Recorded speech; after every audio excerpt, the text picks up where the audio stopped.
பொட்ட பிள்ளைங்க வாழ்க்கப்பட்டு போங்க. அதுங்களுக்கு எதுக்கு சொத்து கொடுக்கணும்? அனைவருக்கும் வணக்கம். நான் வழக்கறிஞர் சுந்தரா நாராயணசாமி.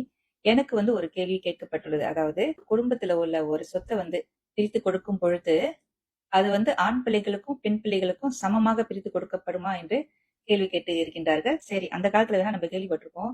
அதாவது ஆம்பளை பிள்ளைங்களுக்கு தான் சொத்து கொடுக்கணும், பொம்பளை பிள்ளைங்க கூட சொல்ல மாட்டாங்க. பொட்ட பிள்ளைங்க வாக்கப்பட்டு போங்க, அதுங்களுக்கு எதுக்கு சொத்து கொடுக்கணும்னு சொல்லிட்டு அந்த காலத்துல ஒரு சமயம் பேசியிருப்பாங்க.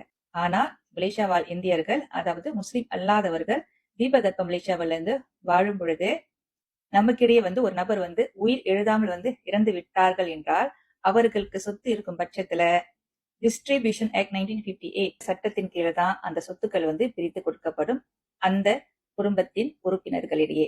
கேள்வி என்னன்னா, ஆம்பளை பிள்ளைங்களுக்கும் பொம்பளை பிள்ளைங்களுக்கும் சரி சமமா பிரித்து கொடுக்கப்படுமா என்று கேட்கும் பொழுது ஆமாம், ஆம்பளை பிள்ளைங்களுக்கும் பொம்பளை பிள்ளைங்களுக்கும் எந்த ஒரு பேதமும் இன்றி அந்த சொத்து சரி சமமாக பிரித்து கொடுக்கப்படும். இப்ப அந்த சொத்துல உள்ள பங்கு எப்படி வேறுபடும்னா, ஒரு சிச்சுவேஷன் சொல்றேன். ஒரு நபர் இறந்து விட்டவுடன் அவர்களுக்கு அப்பா அம்மா இருக்காங்க, கணவன் அல்லது மனைவி இருக்காங்க, பிள்ளைங்கள் இருக்காங்க. இந்த மாதிரி இருக்கும் பொழுது அப்பா அம்மா மற்றும் கணவன் அல்லது மனைவிக்கு கொடுக்கின்ற அந்த பங்கு கால் பங்கு போகும். பிள்ளைகளுக்கு அரை பங்கு போகும் என்று பிரிவு 6 டிஸ்ட்ரிபியூஷன் ஆக்ட்ல குறிப்பிடப்பட்டுள்ளது. அந்த அரை பங்கு சரி சமமாக ஆண் பிள்ளை பெண் பிள்ளை என்ற பேதம் இல்லாமல் பிரித்து கொடுக்கப்படும். இது ஜஸ்ட் ஒரு உதாரண ஒரு சிச்சுவேஷன் தான் சொல்றேன். எந்த ஒரு சிச்சுவேஷன்ல இருந்தாலும் சரி, பிள்ளைகளுக்கு என்று பங்கு வரும் பொழுது அங்க ஆண் பிள்ளை பெண் பிள்ளை என்ற பேதம் இல்லை. இந்த சட்டத்துல என்ன எழுதியிருக்குன்னா இஷ்யூஸ் அப்படின்னு எழுதியிருக்கு. அந்த சட்டத்துல எங்கேயும் ஆண் பிள்ளை பெண் பிள்ளை என்று குறிப்பிடப்படவில்லை. பொதுவாக பிள்ளைகள் இஷ்யூஸ்னா குறிப்பிடப்பட்டுள்ளது. இப்ப உங்களுக்கு தெளிவடைஞ்சிருக்கும்னு நினைக்கிறேன். இந்த கேள்வி ஆக்சுவலி ஒரு நல்ல கேள்விதான். ஏன்னா நமது சமுதாயத்தினிடையே அந்த பாரபட்சம் உள்ள அந்த திங்கிங், அத்தகையான சிந்தனையோடு இருக்கின்ற மனிதர்கள் இன்னும் இருக்கதான் செய்யறாங்க. எனக்கு ஒரு சொத்து சம்பந்தமான கேஸ் வந்தது. இந்த நிலம் பந்தைங்களோட நிலம்.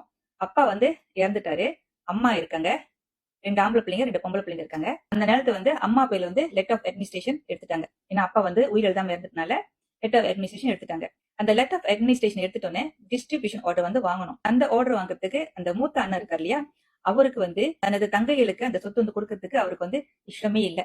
ஏன்னா அவர் என்ன சொல்றாருன்னா, அவங்க கல்யாணம் பண்ணிட்டு போயிட்டாங்க, எதுக்கு அவங்களுக்கு அந்த சொத்து கொடுக்கணும் அப்படி சொல்லிட்டு அந்த டிஸ்ட்ரிபியூஷன் ஆர்டர் எடுக்காம அப்படியே வச்சிருந்தாங்க.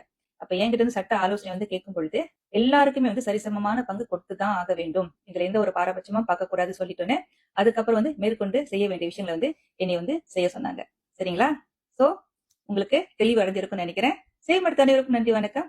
திருச்சிற்றம்பலம்.